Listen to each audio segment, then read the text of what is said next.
Maestro Alberto, pues aprovechando su visita a nuestra universidad, quiero empezar por saber su opinión acerca de nuestra Escuela de Formación Pedagógica.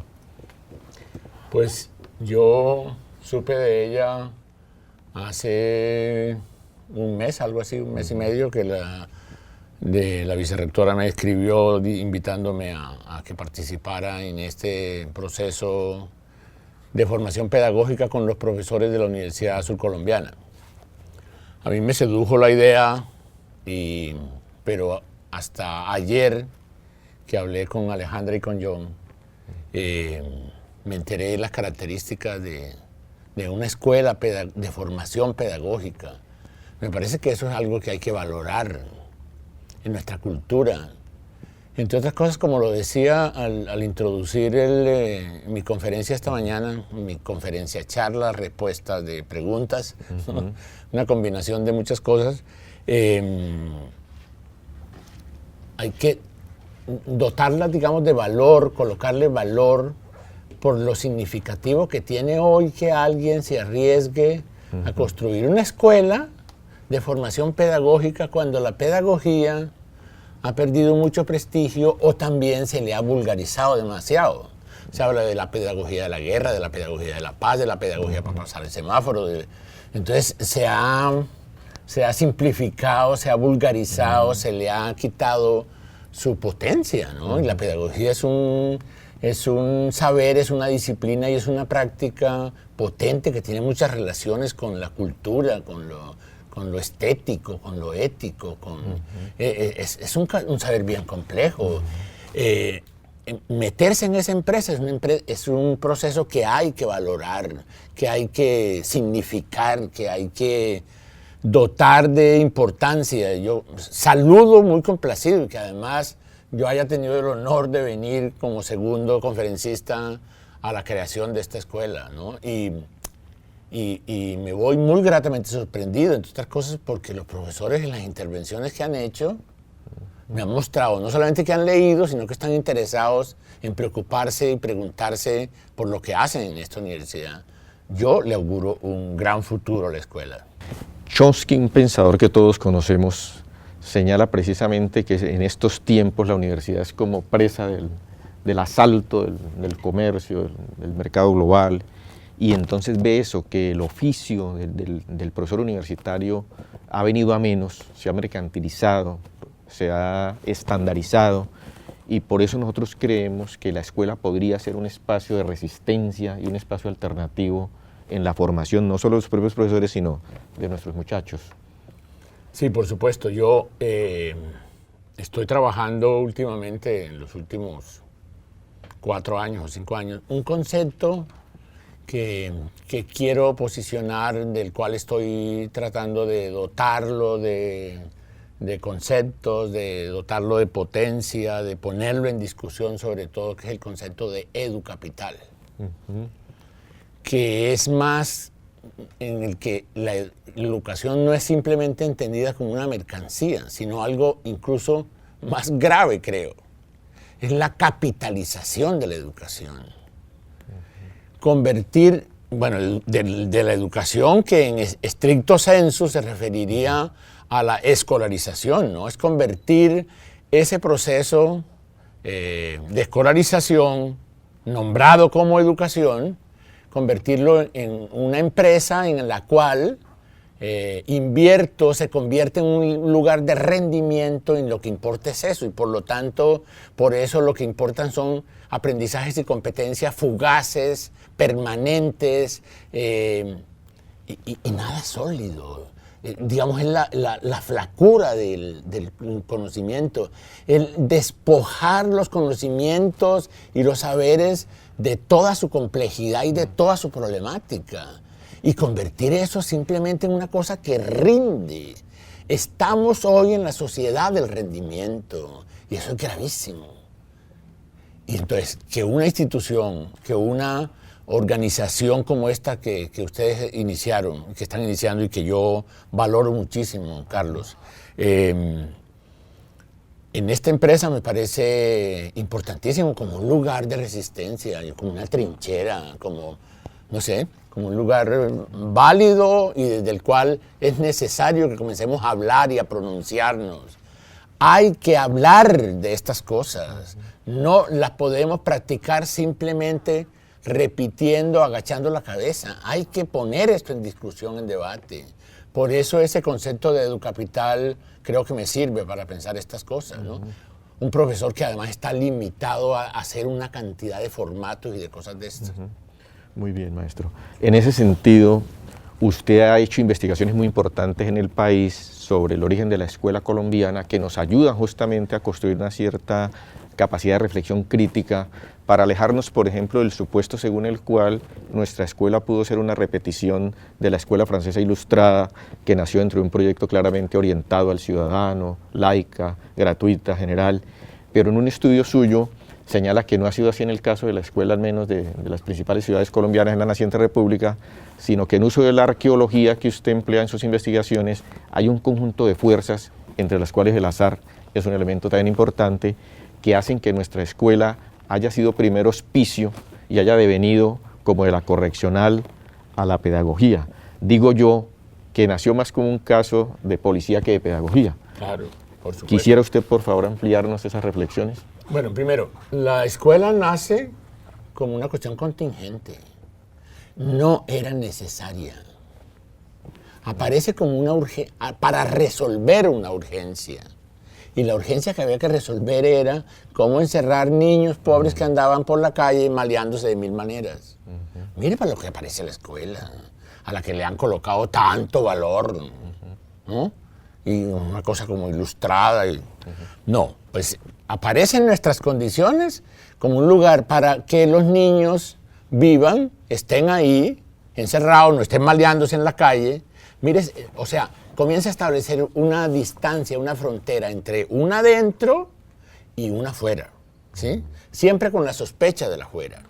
El afuera produce un horror, etcétera, la pobreza produce horror, etcétera. Para que además los niños vivieran en policía. El concepto de policía aquí, bueno, del que se deriva después la institución policía, pero no es estrictamente la institución policía, sino policía era vida en la ciudad, con las características de la sociedad occidental, era un poco civilizar, vivir en policía. Ahora, la escuela comienza a enseñar a leer y a escribir, pero es por un problema práctico y concreto de uniformar la lengua. Era quitarle a las poblaciones indígenas sus lenguajes, sus lenguas, sus dialectos, sus idiomas, y sustituirlo por el castellano. Y las escuelas se llamaron concretamente escuelas de lengua castellana. Mire el papel político de la escuela.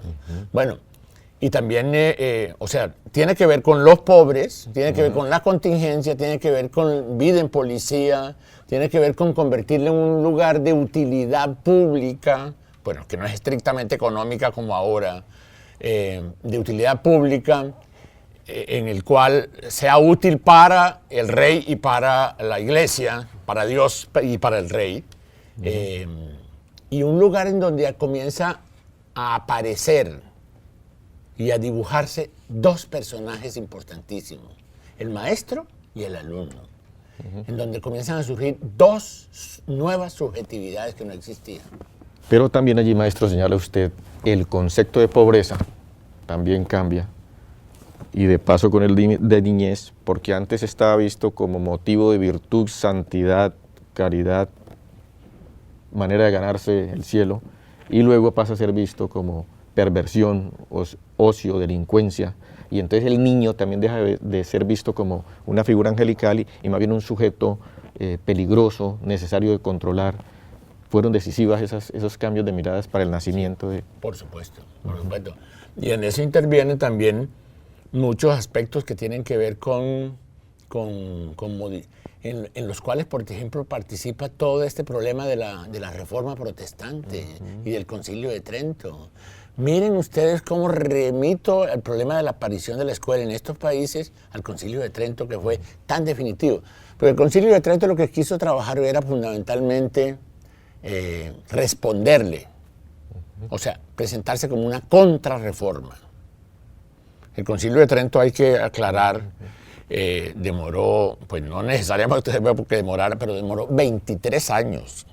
No todo el tiempo reunidos, no, por supuesto, por épocas, etcétera, pero fue uno de los concilios más grandes. En ese concilio se establece, por ejemplo, problemas importantísimos y fundamentales. Se establece la confesión. Antes no existía la confesión. Aparece la cosa de las doctrinas para estos, los catecismos, las doctrinas para estos países, para adoctrinar. Bueno, pero también con lo de la reforma aparece una transformación en el sentido de la pobreza. Porque el cristianismo había asociado pobreza, digamos, un poco con Dios y con algo que tenía que ver con la sabiduría, algo así, más o menos. Al fin y al cabo, pues Jesús nació en un pesebre, era pobre, tal cosa, todas las órdenes mendicantes, eso.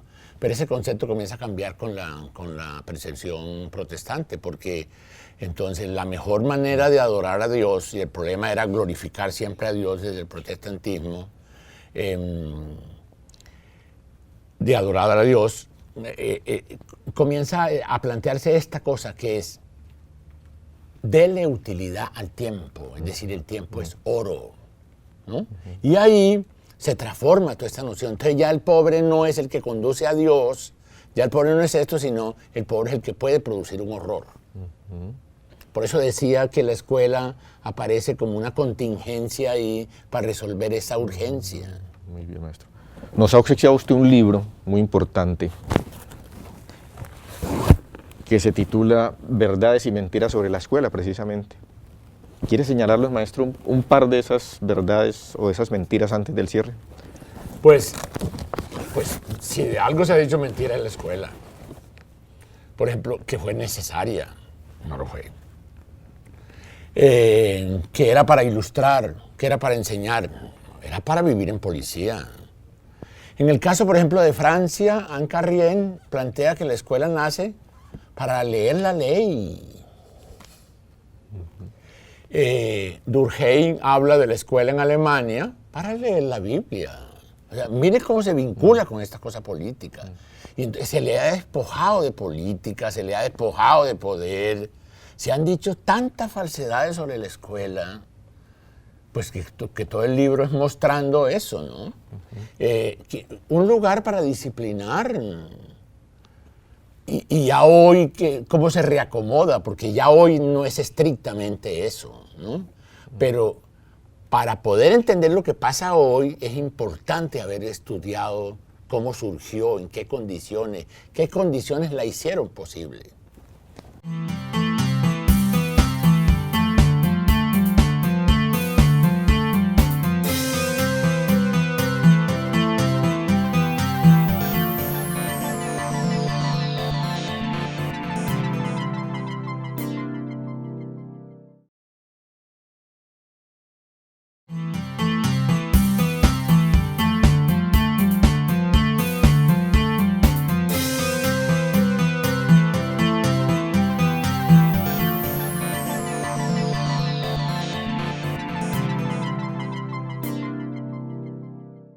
Maestro Alberto, pasando a un asunto más específico de la visita a la Escuela de Formación Pedagógica, me interesa mucho que los televidentes puedan oír de su parte esta diferenciación entre pedagogía y prácticas pedagógicas en la sección profunda que usted le da a sección compleja y no la sección tradicional y trivial que tienen muchos maestros de un asunto instrumental, práctico, rápido, cómo evalúo, deme un método para evitar indisciplina en clase.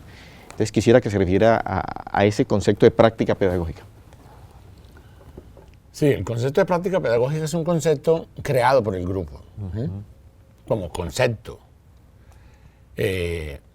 Tanto estratégico, digamos, estratégico en el sentido de darle al maestro una posición distinta, y no simplemente un repetidor, como metodológico, es decir, una manera de pensar la educación y no a la manera como se ha pensado particularmente la historia de la educación, como la historia de las políticas educativas, de las leyes educativas, de los grandes sucesos educativos que disminuyen, suprimen las particularidades y las especificidades que se dan en las relaciones complejas, porque es que el concepto de práctica pedagógica articula tres nociones importantes, que son la institución, en este caso la institución educativa, con toda su complejidad. Una institución no es simplemente una arquitectura, a pesar de que es una arquitectura también, pero es una organización particular del discurso. La institución, digamos, podría ser, la institución aparece cuando hay unas relaciones de poder específicas y particulares, unas relaciones de fuerza. Entonces, en primer lugar, eso, la institución, que organiza un discurso, le da un orden, le da unas características, le establece unas prioridades y otras no. En segundo lugar, un sujeto específico de la enseñanza, en este caso el maestro, el profesor, y lo que hoy ha devenido eso en docente, que también es otra cosa. Digamos, el maestro y el profesor no es igual al docente. Eso ha sido un devenir ahí, un devenir problemático. Entonces sería esa la segunda instancia de este triángulo complejo. Y un tercero que sería el saber, digamos, entendiendo la pedagogía como un saber práctico, como un saber que tiene unas relaciones concretas y específicas y que se relaciona con muchos elementos que tienen que ver con la misma institución, con los mismos sujetos, con la cultura, con el pensamiento, en fin. Entonces, historiar esa relación compleja es lo que ha significado un poco la historia de las prácticas pedagógicas. Ahora, no es una historia a la manera de los historiadores, como evolutiva, que conecta a la civilización europea con nuestro proceso. No. Es trabajada fundamentalmente como acontecimiento. Cuando yo trabajo el problema de la escuela, a propósito de lo que hablaba antes y del texto que resume mucha parte de mi trabajo, el de verdad y mentira sobre la escuela, yo planteo a la escuela como un acontecimiento de saber, pero también como un acontecimiento político, como un acontecimiento ético, que modifica muchas cosas, digamos, que muestra, la escuela sería como aquella forma que adquiere la educación. Y ojo con esto que voy a decir, la educación no siempre ha tenido la forma escuela. Entonces, en esa dimensión, por eso yo hago historia de la escolarización. Se conecta con la escuela, pero que no se reduce a la escuela. Y eso hace una historia particular y no es una historia de la educación como esas historias convencionales, ni tampoco es una historia de las ideas pedagógicas. Muy bien, maestro. Y hay también allí un concepto problemático, que es el de didáctica, sobre todo didácticas especiales, porque los maestros que llegan a la escuela, por ejemplo en nuestro caso, han venido muy motivados desde los problemas particulares de la enseñanza de su disciplina, ¿no? El médico, el ingeniero, el economista, el abogado, pero también como que reducen el asunto ahora a creer que enseñar lo suyo es distinto y como que no tiene que ver con enseñar lo demás. Entonces a mí me parece que usted merece una reflexión de cómo la didáctica no es un asunto exclusivamente operativo. Sí. Me parece que nosotros hemos reflexionado y escrito, y el grupo en su conjunto es uno de los escritos, por ejemplo, que el grupo produjo, el de educación y pedagogía, una diferencia necesaria y pedagogía didáctica. Porque a partir del siglo XX, con el surgimiento de las ciencias de la educación, ¿sí?, se produce un desplazamiento de la pedagogía, de la enseñanza. Entonces, el problema de la pedagogía no se plantea en términos de que su objeto central y fundamental y mayor es la enseñanza, sino que su objeto es la educación. Y entonces ya eso no le correspondería solamente a la pedagogía, sino a varias ciencias de la educación. Sociología de la educación, antropología de la educación, filosofía de la educación, economía de la educación. Y cada una de estas disciplinas se parcela esa complejidad y entonces saca el aprendizaje. Me corresponde a mí psicología del aprendizaje. En la escuela como elemento social que en relación con el Estado, me corresponde a mí sociología de la educación. La escuela como empresa administrar, etcétera, de administración educativa o de economía de la educación. Se parte en el pastel. Y lo que pasa ahí es que hay un proceso de enrarecimiento de la pedagogía. La pedagogía pierde fuerza, se enrarece y se reduce a un saber instrumental, que se da en el aula de clase solamente. Y se le quita, digamos, toda esa otra dimensión que tiene. Ahora, entonces, en ese sentido, ¿a qué se ha reducido la pedagogía? A un saber instrumental. Primero, un saber subordinado. Ya habíamos dicho parcelado, unas parcelaciones, cada uno coge su parcela. Después, un saber subordinado, o sea, no es el saber más importante, ¿sí? Porque como la reflexión no es sobre la enseñanza. Y tercero, se separa la práctica de la teoría, porque le enseñan teorías, sociología, psicología, aparte, y él se tendrá que ver en la práctica cómo hace eso para pegarlo en la enseñanza. Como la enseñanza no fue lo que cogieron como elemento fundamental, entonces, claro, ahí la didáctica aparecería como aquella cosa instrumental que permite divulgar unos ciertos conocimientos. Divulgar que en concreto va a significar un poco vulgarizar, ¿no? Y ahí el papel de la didáctica es un papel muy, muy pobre, no es un papel interrogador, no es un papel problematizador. Esta escuela, maestro Alberto, nace al calor de las discusiones del plan de desarrollo, proceso en el cual algunos insistíamos en que si en la teleología institucional no quedaba definida la necesidad de una formación pedagógica permanente que pudiera, entre otras cosas, hacer posible el PEU en su dimensión filosófica, no era posible. Y estamos entonces tratando de que en la escuela también la gente no solamente hable de pedagogía, sino que estudie el PEU, que tiene un conjunto de declaraciones éticas, filosóficas, políticas, etc. ¿Conoce usted alguna experiencia reciente en el país donde esa relación PEU, formación de docentes, sea estrecha o no? Digamos, yo soy profesor de una universidad pedagógica. Y eso me habilitaría un poco para hablar de esto, pero no sé si a lo mejor por ser ese el objeto central de la universidad, también ha sido un objeto que se ha evadido, que se ha... lo que sí sé es una preocupación de varias universidades en este momento por lo que significa formar, por lo que significa experiencia y por lo que significa el trabajo pedagógico en la universidad. Entonces me parece que un conjunto de instituciones, algunas me han llamado, me han convocado para que participe en asesorías, en discusiones, etcétera, etcétera. Me parece que esta reflexión que tú haces a propósito del proyecto educativo universitario, ¿sí?, que está realizando la Universidad Subcolombiana, creo que se inscribe un poco en esas preocupaciones. Pero ya el hecho de que sea una preocupación, un objeto de reflexión, es muy importante, fundamental. Porque eso convoca la discusión, el debate. Me parece, por lo menos en la mañana que he estado en esta sesión del seminario taller, que hay mucha preocupación de los profesores, que hay mucho interés, que mi intervención ha sido capturada, ha sido agarrada, que ha sido permeada, digamos, y me doy cuenta por las preguntas, ¿no?, y por el interés que hay en eso. Muy bien.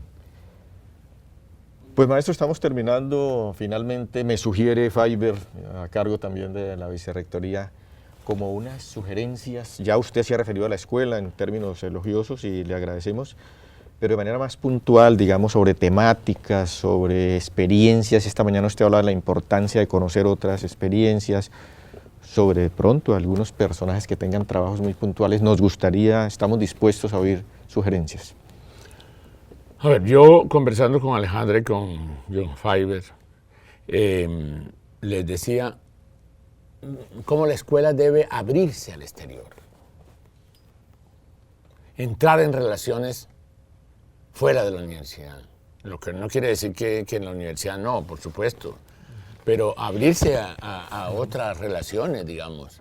Tocar relaciones con las secretarías de educación, tocar relaciones con otras universidades de la región, tocar relaciones con las normales, me parece muy importante. Mire, yo participé hace 15 días más o menos en un proyecto de redes de normales de Antioquia que lleva 10 años. Estaban en el aniversario 10, ¿sí? Y las reflexiones que hacían ahí fueron muy, muy interesantes. Me llamaron para una conferencia y terminé pues hablando toda una tarde. Pero los maestros pensando, preocupados, ¿no? Por eso. Bueno, esa sería la primera sugerencia, ¿no? Abrirse. Tener relaciones con otros espacios. En segundo lugar, centrar la problemática. La formación hay que pensarla, hay que escribirla, hay que convertirla en objeto de investigación. Entonces ya es un objeto de investigación importante ahí. Un proyecto de investigación sobre formación y formación en esta universidad. ¿Qué hay de formación hoy en la universidad? Un tercer elemento que planteo también, digamos, para pensarlo en términos de investigación es en qué consiste la experiencia. El hecho de que se hagan prácticas, de que se realicen cosas, etcétera, eso no garantiza que haya experiencia. Entonces, ¿cuándo hay experiencia? ¿Qué supone la experiencia? Y eso lo planteo a partir de un texto que me parece importantísimo y fundamental, creo que escrito en 1932, porque tiene una vigencia impresionante, por Walter Benjamin, antes de que se suicidara. No sé si estrictamente antes, pero un texto que me parece muy lindo, porque lee todos los resultados del problema de la Primera Guerra Mundial, ¿no?